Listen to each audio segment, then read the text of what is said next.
On Saturday, November 19th, I will be in Plano, Texas, which is in the Dallas-Fort Worth area, doing DebateCon. It's being hosted by the Modern Day Debates people, Destiny, Nuancebro, a bunch of other people will be there, Alex Stein, all that. Come watch it. It's going to be amazing. Now let's get into the video. Greetings and salutations, loyal viewers out there in the audience. We have an absolutely amazing video for you today because Stephen Miller's group actually produced an advertisement calling out anti-white racism in the Democratic Party with examples, and as soon as I saw this ad, as soon it has appeared on my Twitter feed, I knew the Young Turks were going to respond to it. And the great thing about their response is how disconnected from reality they are, because they deny the anti-white racism exists, then talk about how they support the anti-white racism and justify it over and over and over again.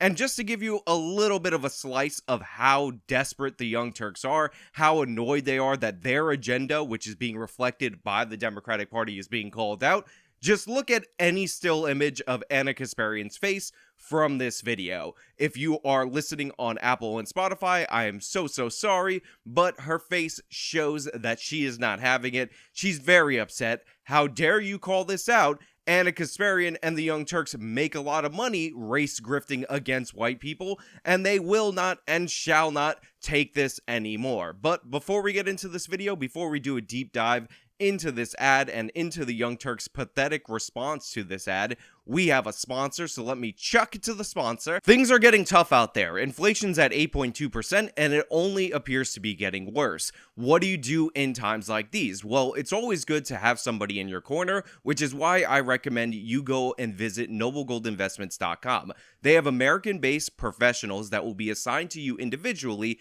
to help you navigate these tough times. And if you set up a qualifying IRA with Noble Gold Investments this month, you will be gifted a 3-ounce American Virtue silver coin. It's absolutely wonderful. It's beautiful. It's got weight like money should have to it. So go over, visit them at noblegoldinvestments.com or call them at 877-646-5347. That's 877-646-5347, noblegoldinvestments.com. When did racism against white people become okay? Joe Biden put white people last in line for COVID relief funds. Kamala Harris said disaster aid should go to non-white citizens first. Liberal politicians block access to medicine based on skin color. Progressive corporations, airlines, universities all openly discriminate against white Americans. Racism is always wrong. The left's anti-white bigotry must stop. We are all entitled to equal treatment under law. America First Legal paid for this ad. So that's the ad. It comes from Stephen Miller's America First Legal Fund, and just to dispel anything right off the top, as far as I know, there is absolutely no connection between America First Legal Fund and Nick Fuentes' organization that he runs. They both happen to take the America First moniker from President Trump, and they're using it in different ways to do different things. So I'm pretty sure, 95% sure, this has no connection to AFPAC or anything like that. But if I'm wrong, somebody leave me a comment saying you're wrong, Sean. You're ridiculous. But as you can see, the ad's pretty straightforward. It uses quotes and news stories related to Biden, Kamala Harris, and the Democratic Party, and the Young Turks are not happy about it. America First Legal airing that insane ad in parts of Georgia and Florida. Stephen Miller, one of Trump's advisors and a well-known white supremacist, is behind this particular ad, which, if you know anything about Stephen Miller, it's the most unsurprising thing in the world. So Ana Kasparian immediately starts off by saying Stephen Miller is some kind of white supremacist or whatever, and she's like, it's unsurprising that he would come forward with this anti-discrimination ad because, as we know, I just said Stephen Miller is a white supremacist, therefore it must be true. By the way, one of my favorite Stephen Miller facts of all time was when I actually was doing the deep dive into the Duke lacrosse hoax, and I ended up finding a Nancy Grace segment, and I remembered and I looked for this segment because Nancy Grace was so nasty, but the person who was pushing back, the person who was pushing forward the skepticism, was a very young Stephen Miller, and he turned out to be 100% right on that issue. I want to go to Stephen Miller with the Duke Conservative Union. Stephen Miller, what's your response to the indictments handed down and the arrests? Well, I think I speak for many students when I say that we're very concerned that two innocent people may have possibly... Oh, just had their lives ruined. Lord. You're saying it's not possible or innocent. That's not No, even I'm in the not realm of saying possibility. It's not possible, but a grand jury has heard evidence and deemed this fit to go to a trial. Right, and we're saying that without ever hearing what the victim has to say, you're saying the grand jury is wrong. I'm not saying I'm the convinced victim at all. is lying, and your first problem is two innocent people. I didn't say that. I said we're concerned that it's possible that two innocent people may have had their lives ruined because this case does have many irregularities and many inconsistencies. Do you have a sister? Yes, I do, but I would appreciate it. I assume you've got a mother. I mean, your first concern is that somebody's falsely accused? Don't tell me what my first concern is, please. My That's first just concern one when of the I first first heard these words out of your mouth. Maybe I'm crazy. I don't wear hearing aids. No, I didn't say that was my first concern when I first heard these allegations. Was that an innocent woman had been raped? That was the first thing that came to my mind. But that's and I not think what came to you said anyone's mind. tonight. But as the facts started to come out, there was many irregularities and inconsistencies that troubled me like many other people. You've talked on the show about how she had bruises on her the day after. But a photo taken at 12:03 before the alleged rape occurred shows that she had bruises and open sores on her body. We also have the 911 call. That's not call. what Newsweek says. No, at 12:03. Yeah, that's not what Newsweek says. That in the report it says that there are already bruises at 12:03. Let me get another reaction from Monica. And unsurprisingly, his advertisement right here is also going to be 100% right. These people have no basis for their claims that he's an evil white supremacist. They just don't like him because he's a big immigration guy, and that issue had been put forward by Trump and people like Miller to the forefront of the American people's minds, and essentially it has changed up the polling to make more and more people concerned about it. That's what this is about from the Young Turks, make no mistake about it. But of course, it is full of lies. We like to provide the receipts, so we'll go ahead and decode everything that's in there. Before we do though, I want to give you an opportunity to just knee-jerk reaction to that ad, Cenk. Yeah, just three quick things. One is none of it is true, but you need a press that is willing to be honest and say these things are true and these things are not true. If you hear this ad, you understand that you're listening to a goddamn liar. So, hey, I guess the Republicans have decided to lie to you on purpose. So that's reaction number one. So Cenk's like, none of this is true. Let me just put this out there. Stephen Miller's a liar, and the press has to call him a liar because none of this is true. Let me give you a little bit of a spoiler alert. When you break down each and every individual claim in this advertisement, 100% of it is true. Everything is tied back to something. These are the policies put forward by the Biden administration. They don't even hide it. They talk about how they're not just concerned about equality anymore, they're concerned about equity, which is evening out the outcome. And since the inequalities are due to differences in behavior, what they're actually doing in order to achieve equity is punishing people who behave better in order to reward people who do not. So Asian people are too successful, they take too many standardized tests too well, so you gotta lower the threshold for other people to get in while raising the threshold against Asian people in the name of equity. So that way you can have the outcome that you want, which is more minorities, them not being Asians, in high-end universities or universities across the country. Reaction number two is, I've never seen an ad that stokes racial fear and racial hatred as much as that ad does, all with lies. The next point is also ridiculous. The Democratic Party puts forward a bunch of stupid ads that are stoking racial fear that's based completely on nothing. Joe Biden quite famously put out an ad about the reign of white supremacists and all that during the Black Lives Matter riots. There was an ad out of Virginia where they had a pickup truck chasing down minority kids.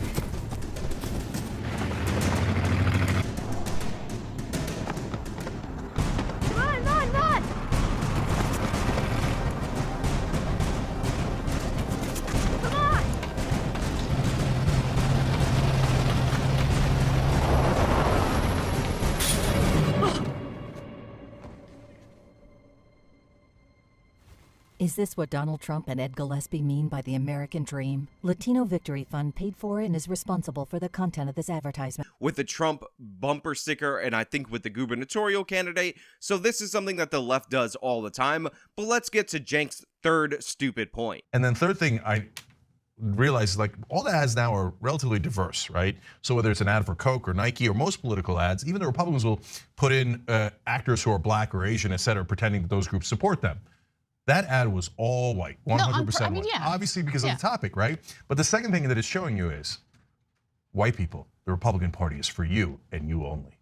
And so it's as bad as it gets. So it's really hard because we're at the beginning of this video and there are so many stupid points made throughout this video, but this one might take the cake. So this video is about anti-white discrimination. Anti-white discrimination coming from the Democratic Party, which they are openly doing and the Young Turks is 100% in support of. And one of Cenk's criticisms of this ad, which is about anti-white discrimination, is that it features white people in the ad. You know, like ads about immigration from the Democratic Party overwhelmingly feature Hispanics. Ads about racism against black people overwhelmingly feature black people. And Cenk says this is a signal, this is a hint that the Republican Party is definitely for white people, which, by the way, you should point out that this is done by Stephen Miller's group, not by the Republican Party. The Republican Party does not have what it takes to call out anti-white discrimination this bluntly. So no, it doesn't prove that. So everything Cenk just said was completely false, completely absurd.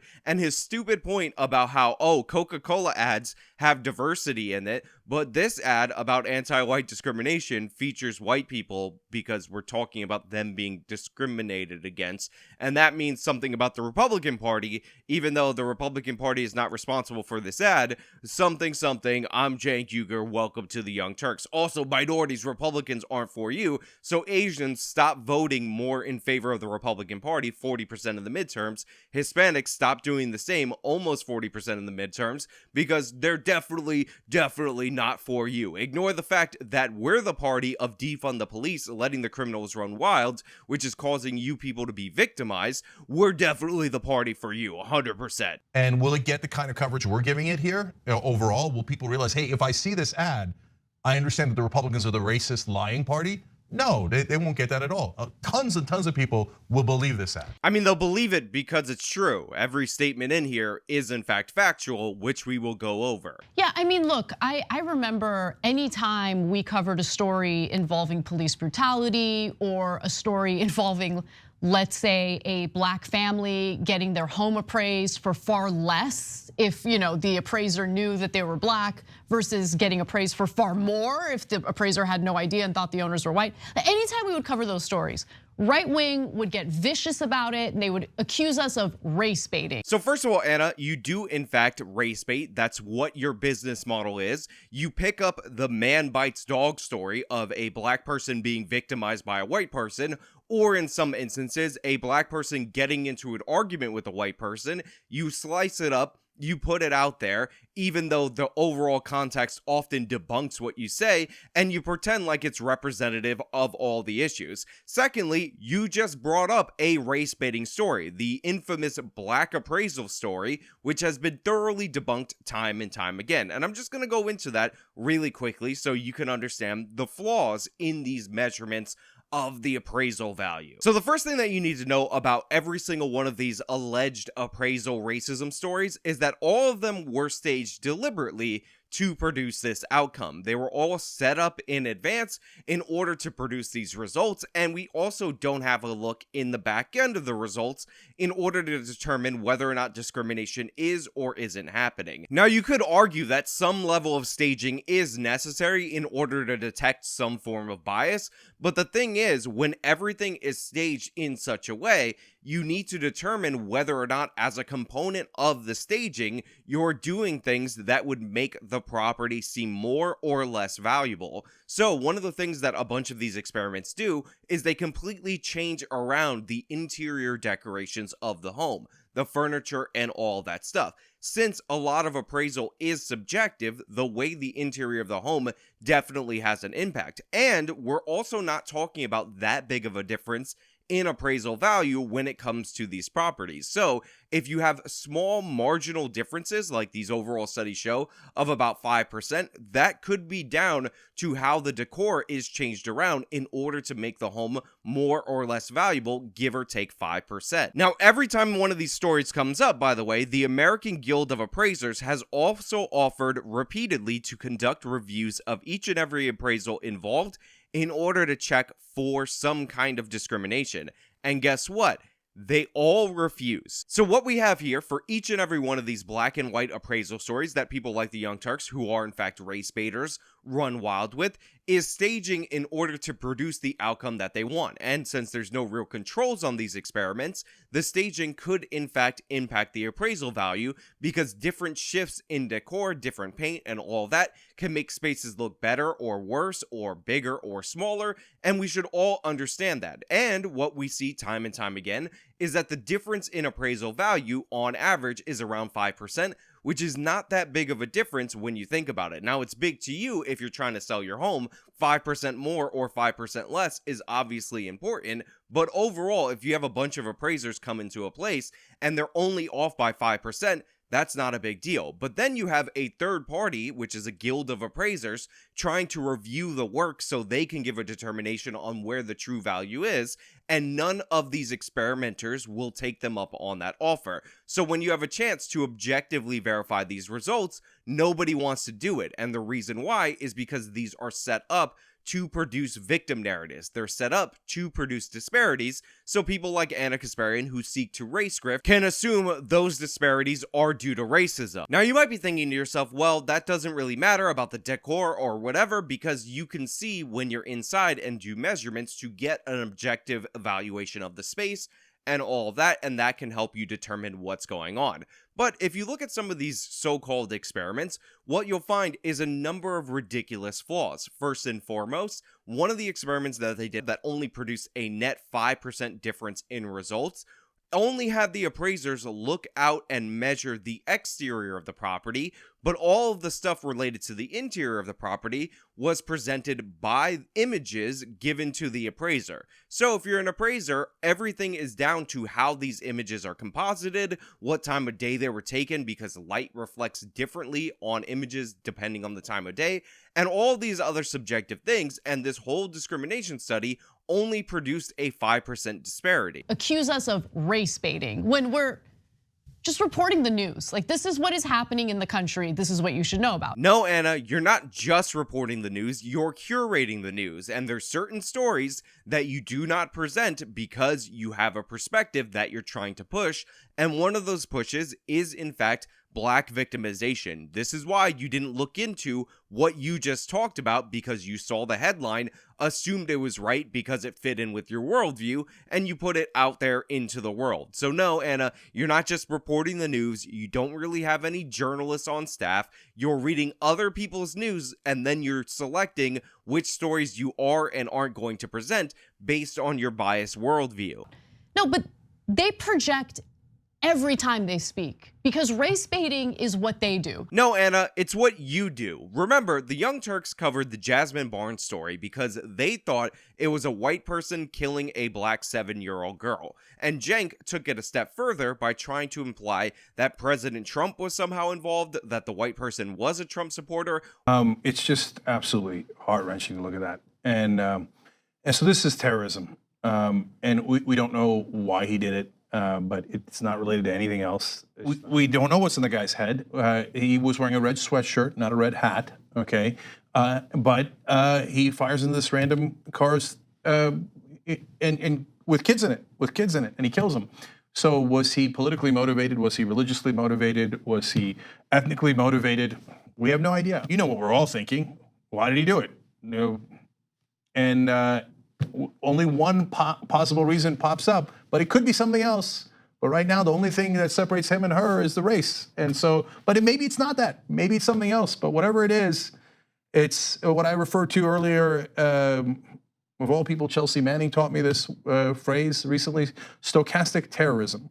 It's when people are encouraged by leaders to do violent acts. The leader doesn't say, kill this specific person, doesn't say you should target Jasmine Barnes. It just encourages you to hate a certain group of people. And then random, unbalanced people in the country pop up and do the violence on their behalf. And that's called stochastic terrorism. And that's what this one looks like. Or that the motive was racism, despite no evidence to this. And when it came out that it was not in fact a white person, that it was in fact two different black dudes that may have been connected to the mother, the Young Turks and the national media immediately dropped the story. Anna Kasparian got really angry that people were making fun of them for transparently trying to inflate the local crime story into a national story, attack President Trump with it, like this. Oh, so you said that it was a white guy. What happened? Yes, that's where that clip comes from. And again, it's not Anna's callous dismissal of criticism that is at issue there. It is the fact that they completely dropped a story of a girl being murdered because the racists didn't tell the tale that they wanted. You know for a fact, if a white person shot Jasmine Barnes and they actually arrested him, the Young Turks would have been covering the trial. The mainstream media would have been covering the trial. But they dropped it because the races didn't line up, because the Young Turks are in fact race baiters. That's why they're interested in the tale, and so is the overall Democratic Party and the liberal media. This is race baiting, and it's based on complete lies. So let's go through each lie one by one. So the first part of the ad says, Biden's restaurant relief program excludes white male owners. And then they have this poor guy, poor schlep, you know, he's being denied, obviously. He's not getting any of that relief program money, right? Except, as we know, based on where all the small business money went to during COVID, a lot of wealthy white business owners, white business owners, white business owners, white business owners, white business owners got that money, but it doesn't matter, right? Like, this is a lie. So let's tell you what actually happened. So notice what Anna Kasparian just did right there, and this is because Anna Kasparian is trying to distract you. She's trying to lie to you because she is in favor of race discrimination in policy. In fact, this is what the Young Turks and the left propose time and time again. So the ad specifically talks about restaurants, and Anna makes fun of the guy in the ad, and she's like, oh, what a poor schlep. And then she says, well, we know that's ridiculous because the small business loans went disproportionately to white people, or went overwhelmingly to white people. I don't even think Anna can make the disproportionate claim, which isn't surprising because white people make up the majority of the country. But this was specifically referencing a restaurant program. So why is Anna Kasparian deflecting from that to an overall small business program rather than the restaurant program? On top of that, I'm pretty sure that the Young Turks took those PPP loans, so maybe stop throwing shade when you in fact took the money. And by the way, not only did the Young Turks take the PPP loan, they took a lot of money from the PPP program. They took 1.1 million of your taxpayer dollars, and guess what? That money was forgiven. And by the way, during the course of time that they were supposedly affected by coronavirus, they did their show remotely because they're doing an online news show, and you can do that over Skype. So the Young Turks fleeced you, the taxpayers, and they're talking about white people disproportionately getting the money or unfairly getting the money while they're supporting a program that actively discriminates against white male restaurant owners. Okay, so Joe Biden did say he was going to do the thing that they said he was going to do in the advertisement, but there's important context, and Anna Kasparian is going to read us that important context so we can understand how that important context changes this from something that's 100% right to 100% false. So they cite an article from Daily Wire, which was written in May of 2021. On October 8th of 2021, Joe Biden did discuss potentially prioritizing COVID aid to small businesses owned by people of color and women. But again, they're excluding important context, okay? This is what Biden actually said, the exact statement. Our focus will be on small businesses on Main Street that aren't wealthy and well-connected, that are facing real economic hardships through no fault of their own. Our priority will be Black, Latino, Asian, and Native American-owned small businesses, women-owned businesses, and finally, having equal access to resources needed to reopen and build.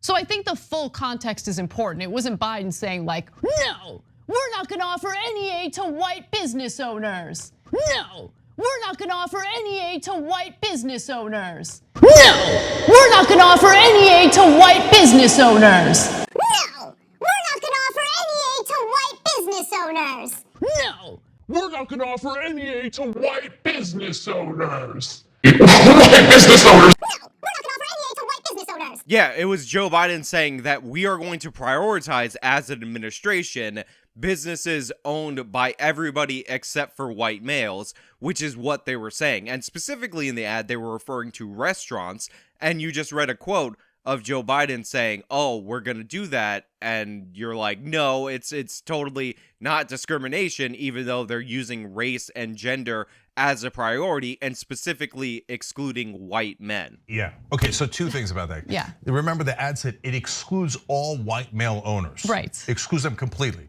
So first of all, that's 100% lie, and it's a lie on two fronts. As Anna pointed out, other than PPP, which actually went to, generally speaking, small to mid-sized companies, the first round of relief actually went to giant corporations that are run almost exclusively by white males, right? Now, there's some minorities in there, but not a lot, okay? So, but the idea that they were excluded is hilarious. They got the overwhelming percentage of the money. They got a lot more money than small business owners did. Again, it is not a lie. White male restaurant owners were specifically under the orders of the Small Business Administration, which came directly from Biden, excluded from the restaurant fund of about $28.6 billion for 21 days. According to the SBA, their policy was that they were going to take all applications. However, they were going to consistently move white restaurant owners that were owned by males to the back of the line and elevate minorities and women above them. Now, since $28.6 billion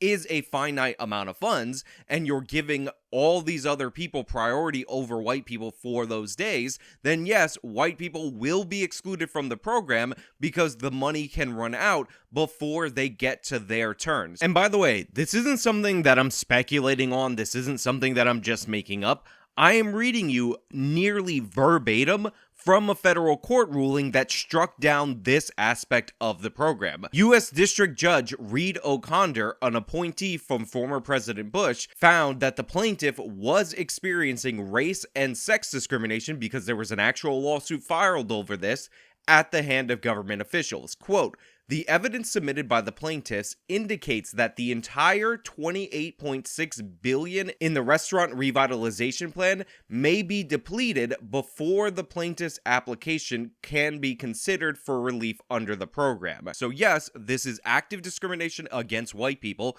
a deliberate policy to exclude white male restaurant owners, and they're shifted to the back of the line. And again, if you're under a business crunch, 21 days after a year of lockdown advocated for people like the Young Turks could be deadly for you, could be destructive for your business. So the idea that it doesn't matter, or that it's good enough that white people were able to get whatever remained in this program after minorities and women were put ahead of them on the list, is absurd, it's ridiculous, and again, it just shows the Young Turks are prioritizing their preferred groups and promoting anti-white racism. And again, it's not like you get the loan and you're treated fairly after 21 days. It's all the applications that come into the SBA for the first 21 days are organized with white males at the bottom and everyone else ahead of them. Then they start the processing program, so you could be waiting months and months and months, even if you applied on the first day, in order to get your relief. So yes,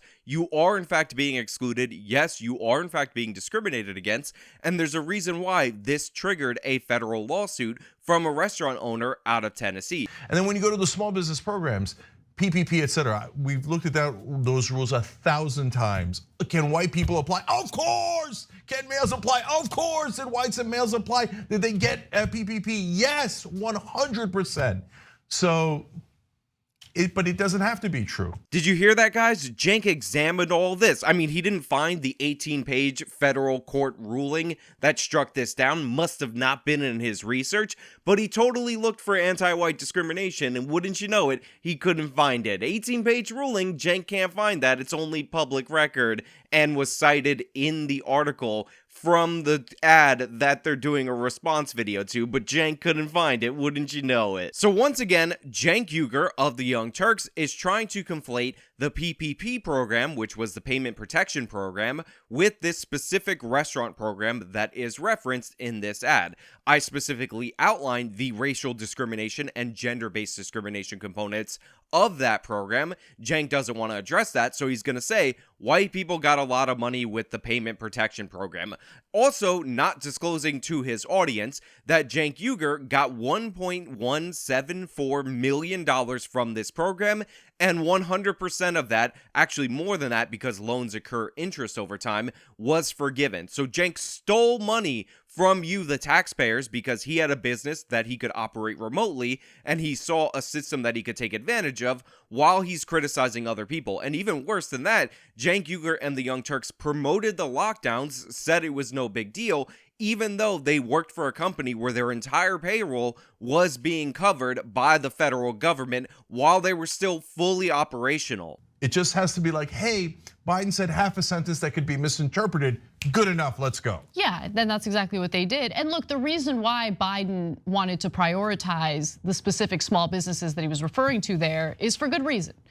According to data from the National Bureau of Economic Research, African American businesses saw a 41% drop in business activity from February until April of 2020. Latino businesses saw a 32% drop, and Asian businesses dropped by 26%. Female-owned businesses saw a similarly disproportionate effect with 25% decrease in business activity.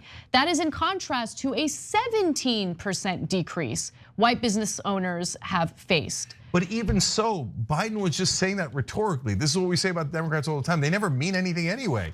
So he didn't actually prioritize them in any way, shape, or form. Again, Cenk, we're not talking about the PPP program, which you use to fleece the American taxpayer. We're talking specifically about the $28.6 billion that was appropriated in the restaurant fund in Biden's American Rescue Plan, and how it did, in fact, deprioritize white male business owners. There's a lawsuit over it. The SBA's rules were quite clear. Biden didn't just say half a sentence randomly and it wasn't connected to anything. It was administered in policy. If you want to have a discussion about how you, Cenk Uygur of the Young Turks, ripped off the American taxpayer for $1.1 million, then we can have that conversation. But you can't conflate the PPP program with what's being mentioned in this ad, because this ad is specifically talking about the racial and gender-based discrimination that is in Biden's American Rescue Plan, specifically in the restaurant owners portion of that plan. The reason why Biden wanted to prioritize the specific small businesses that he was referring to there is for good reason.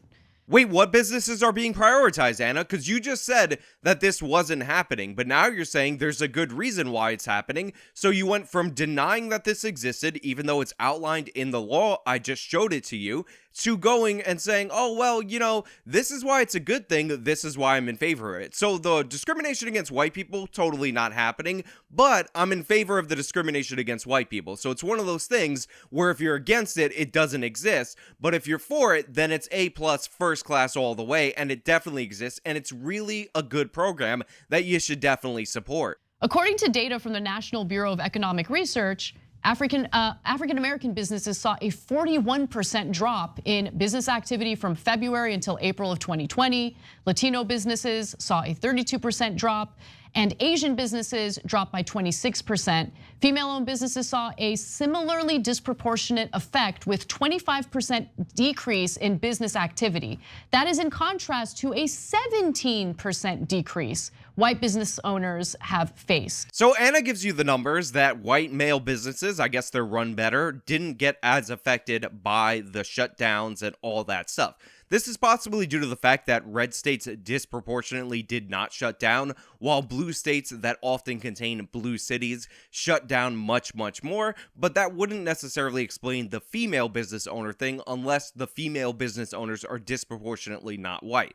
On top of that, I have no problem with you giving the relief if you're going to have a relief program, and that relief proportionally affecting people. What I have a problem with, and what this ad identified, was that in the language of the law, how the program was administered, women and minorities, aka non-white males, were prioritized by the law. He didn't actually prioritize them in any way, shape, or form.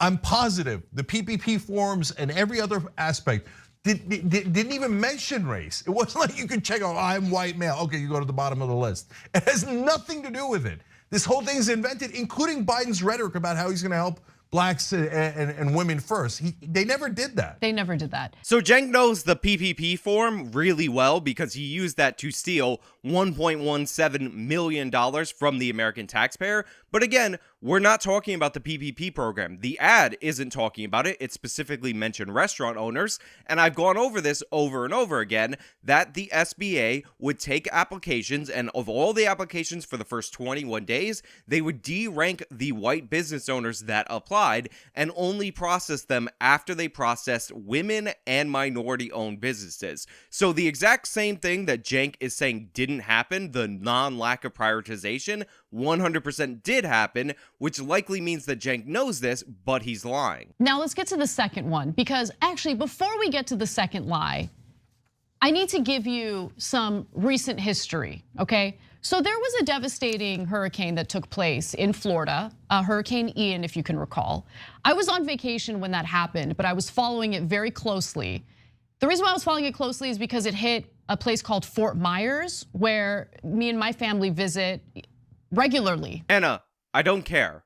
Whatever you're going into right now about how your family visits this area, therefore you feel some kind of connection, I don't care. Let's move on to the second claim. With that said, here's the second lie.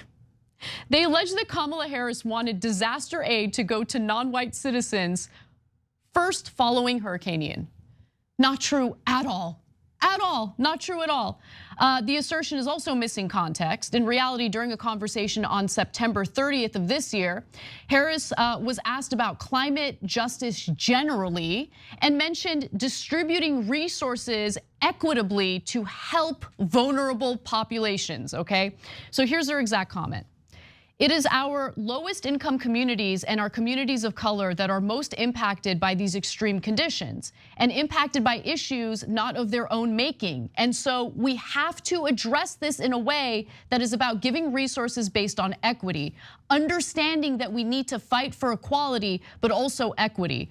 Not everyone starts out at the same place, and sometimes we have to take into account those disparities and do that work. So again, Anna Kasparian reads Kamala Harris's quote. I will play the clip so you can hear it for yourself, so you can hear it from her own mouth. It is our lowest income communities and our communities of color that are most impacted by these extreme conditions and impacted by issues that are not of their own making. And so women.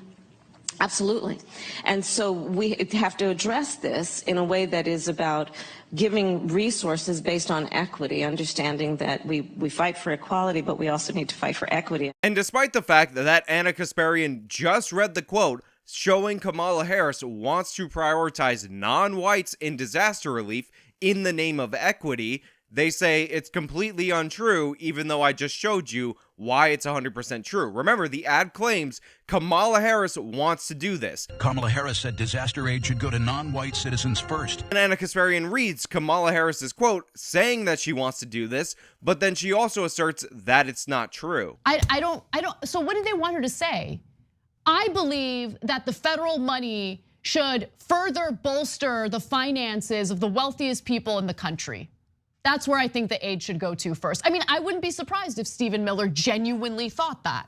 Yeah. Okay. Anna, what the hell are you talking about? How about this as a policy? And I know this is gonna sound crazy. If we're gonna have a disaster relief program when a hurricane hits, when an earthquake strikes, or anything like that, the people who had their lives ruined by that disaster get the money based on the fact that they had their lives ruined by that disaster. You don't prioritize minorities or whites or anybody based on race or any ancillary factors. You prioritize people by the fact that their homes or whatever was destroyed by the storm or earthquake or national disaster or whatever. It's not that complicated. You could say that Stephen Miller wants the rich to get richer when we weren't even talking about that. So what she's saying is, hey, let's not leave behind poor people, generally speaking, and unfortunately disproportionately minorities in this country when things like this hit.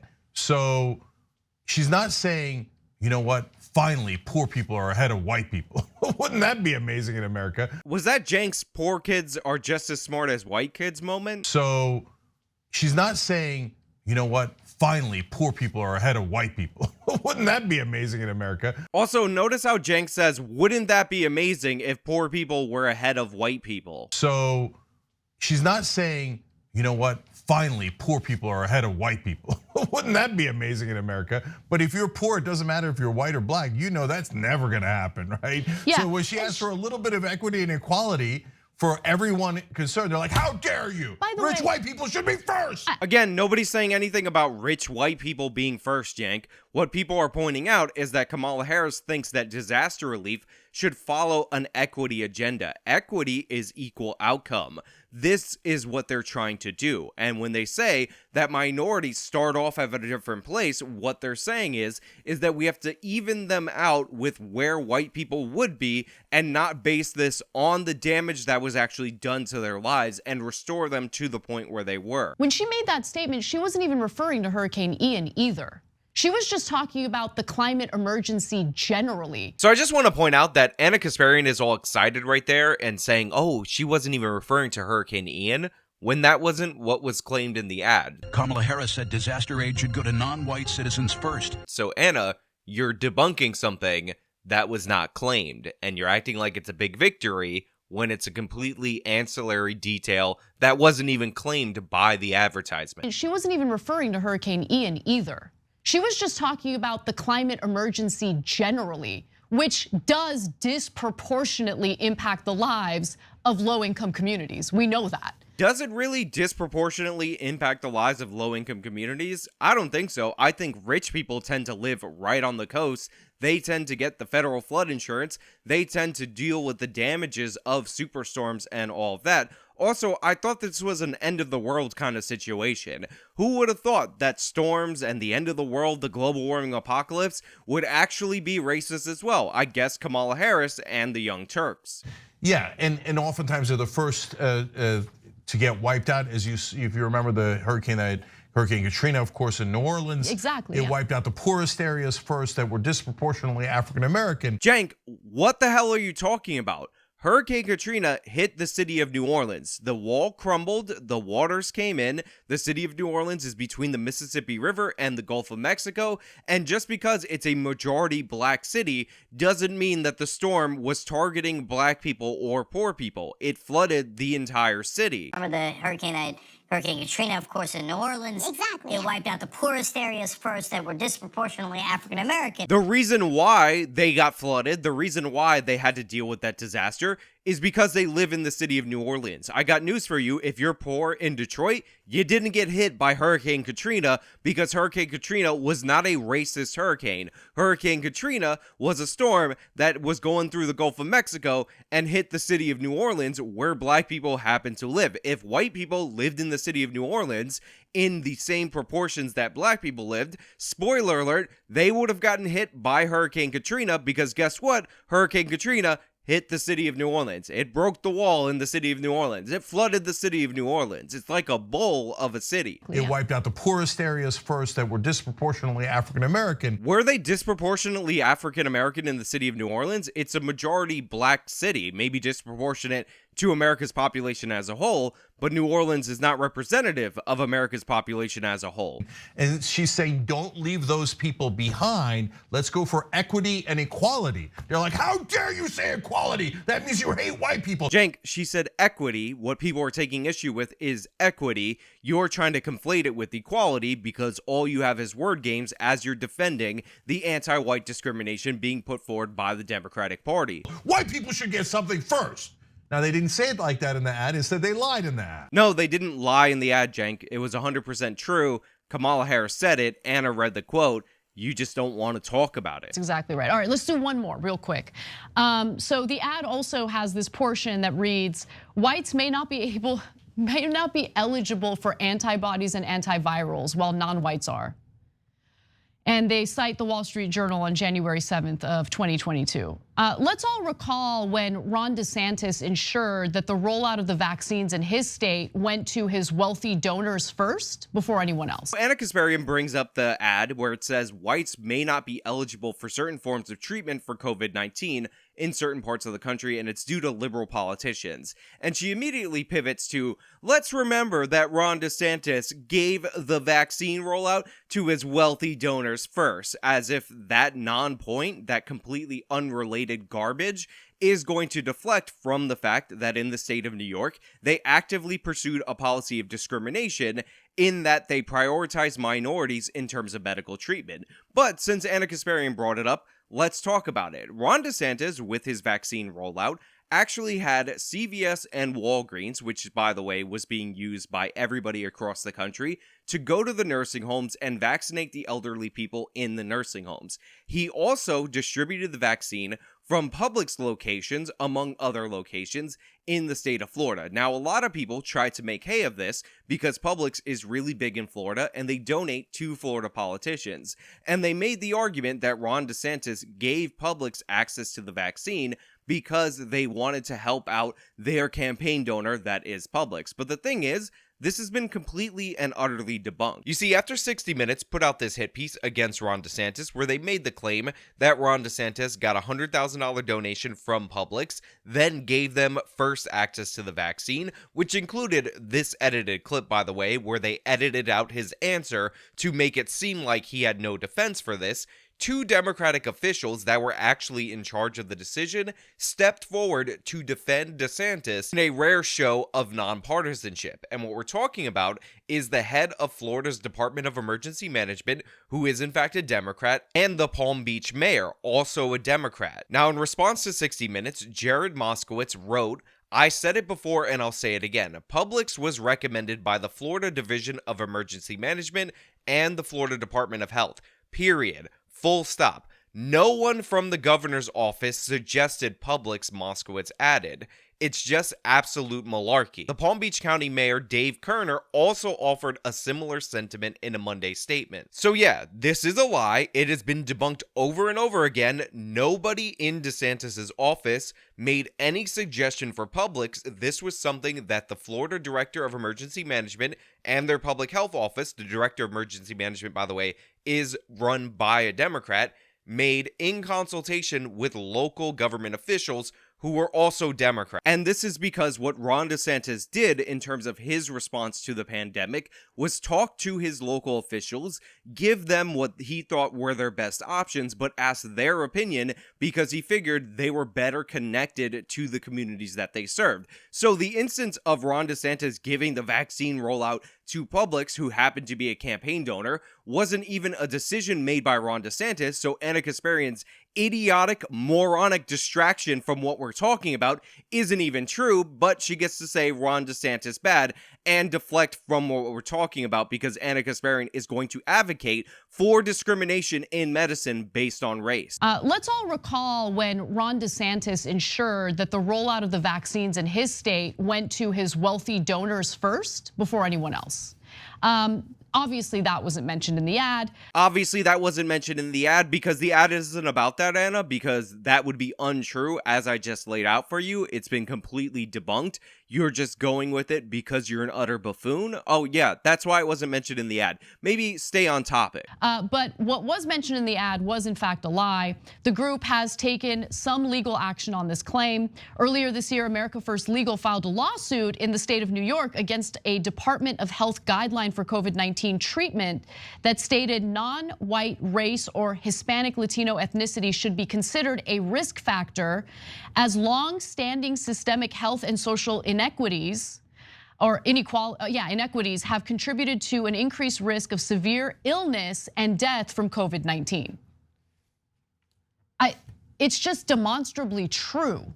It's just demonstrably true. So again, you have Anna Kasparian declaring something to be a lie, telling you why it's true, and then moving on to explaining why she's in favor of this racial discrimination. She just said it's not true, but there's also a lawsuit against the state of New York for saying that they're going to prioritize Latino and Black status as a risk factor for coronavirus treatment, thus prioritizing them for treatment for the virus. And then she says it's demonstrably true because she's in favor of that racial discrimination in medicine. It's just demonstrably true. It's just demonstrably true.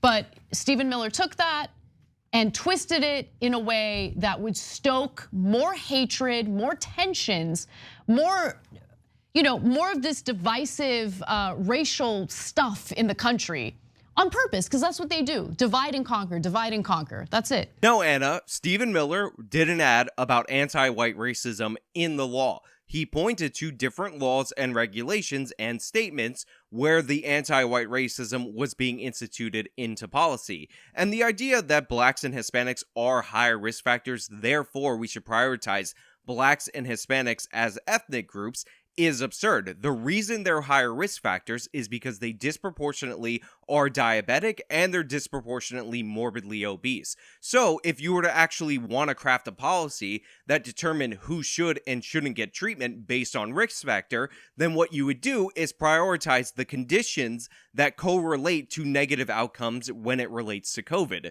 This would help blacks and Hispanics, who, by the way, are at higher risk due to the fact that they have those behavioral issues that cause them to be higher risk for diabetes or more likely to be morbidly obese, without using race or ethnic origin as a criteria. What the state of New York said is that if you have two equivalent patients, one white, one Hispanic or black, then the black or Hispanic person takes priority because they have that notch above. That doesn't make any sense as a policy. If you're going to prioritize obese people or people more likely to die from COVID based on a limited supply of monoclonal antibodies, that would be one thing. But what they said was that they're going to do it based on race and ethnic origin. So here, let me clarify this too. So contributed to a risk factor doesn't mean you only give it to people of color, okay? It never says that, as always. Again, I just want to point out that the ad is very careful in its language. It says, may not get treatment because they're considering black or Latino ethnic origin as a thing that will get you prioritized for treatment. So again, if you're in a one-to-one where everything matches and you're a white person and you're up against a black person, you will be deprioritized if you're that white person based on the fact that they consider the person being black in and of itself a comorbidity and a contributing factor, even though the reason why black people were more vulnerable to COVID is due to the fact that they just have a higher percentage of the main comorbidity, which happens to be diabetes or obesity. So Cenk, you're being delusional, you're lying about this, you're saying it's not saying that no white people will be treated at all, even though that's not what the ad was saying, that's not what I'm saying, and that's not what the law says, and you're defending it. So let me give you an example that is removed from COVID at all. So I happen to get a skin disease that mainly affects Jewish people in the world. I happen to get it randomly, okay? Doesn't exclusively affect Jewish people, but it predominantly affects Jewish people. So being Jewish is a risk factor for that particular skin disease. So the government's saying, hey, remember that and take that into account because we don't want you to forget that it's more likely to affect those particular people. Right. It doesn't say Cenk Uygur, who isn't Jewish, shouldn't be treated. Again, Cenk, you absolute utter buffoon. The law that you're talking about, the New York State Department of Health regulation, is saying that you should prioritize blacks and Hispanics over white people because blacks and Hispanic on its own is a risk factor. And considering they're doling out this treatment on a limited basis and they have to do it based on who's more at risk because there's limited supply, what's happening in New York State is not what you're talking about. Right. It doesn't say Cenk Uygur, who isn't Jewish, shouldn't be treated. It doesn't say that at all. If it did, I'd be livid, right? It just says, remember that it's a risk factor and it is more likely to affect this group. We should all understand that there are certain conditions that affect certain groups of people more often. For instance, Asians are more likely to be allergic to alcohol. That's why a lot of them turn red after drinking. And in the case of COVID, unfortunately, it's devastating, but for blacks and Latinos, it affected them more. It was a risk factor. Again, being black on its own was not a risk factor for COVID. It's the fact that black people and Hispanic people as well have higher rates of diabetes and higher rates of obesity, and those were the things that were more likely to trigger a negative outcome from coronavirus. On top of that, these groups got vaccinated less often than Asians, than white people, and we saw that reflected in the numbers, but of course the Young Turks excuse that because something, Tuskegee experiment, something, it's totally fine when they do it. By the way, later you could say that, hey, being a Republican was a risk factor. because they're more likely to be dumbasses that didn't take the vaccine and are in much greater danger. And I would have told doctors, be careful. If you're seeing a Republican, you should pay more attention to them because they're more likely to be idiots who didn't take any precautions and have greatly endangered themselves. Again, Cenk goes on that rant about Republicans when blacks didn't get the vaccine disproportionately, Hispanics didn't get the vaccine disproportionately, and he would never say that those groups are idiots because they didn't take the precautions. But if Republicans were being prioritized in treatments for monoclonal antibodies, Cenk would be against it because Cenk would say that's discrimination. That's what we were talking about. We're not talking about your propensity to get infected. Okay, but there are risk factors, but the ad itself saying like, oh, white people won't be able to be treated in hospitals. Of course, 100% fabrication. Yes, if you were up for monoclonal antibodies and you were put side by side against a black candidate, all things being equal, based on the fact that New York State considered being black an extra risk factor, you would not get treatment on the limited supply of monoclonal antibodies, and the black person would in fact get treatment. So this whole entire video of the Young Turks supposedly debunking Stephen Miller's ad was just them agreeing to the premises, showing that it was 100% right, and then talking about how it was awesome and you should be in favor of it, because it's okay to discriminate against white people because reasons. Also, Cenk stole almost $1.2 million from the American taxpayer while condemning these shadowy white business owners for getting PPP funds. You can look it up for yourself, link in the description. But overall, that's all I really have for you guys today. Thank you so much for watching. If you liked the video, show me by leaving a like, subscribe for more content, follow me on all my social media, support me via the support links in the description box of this video. This has been me talking about the Young Turks supporting anti-white discrimination. Till next time.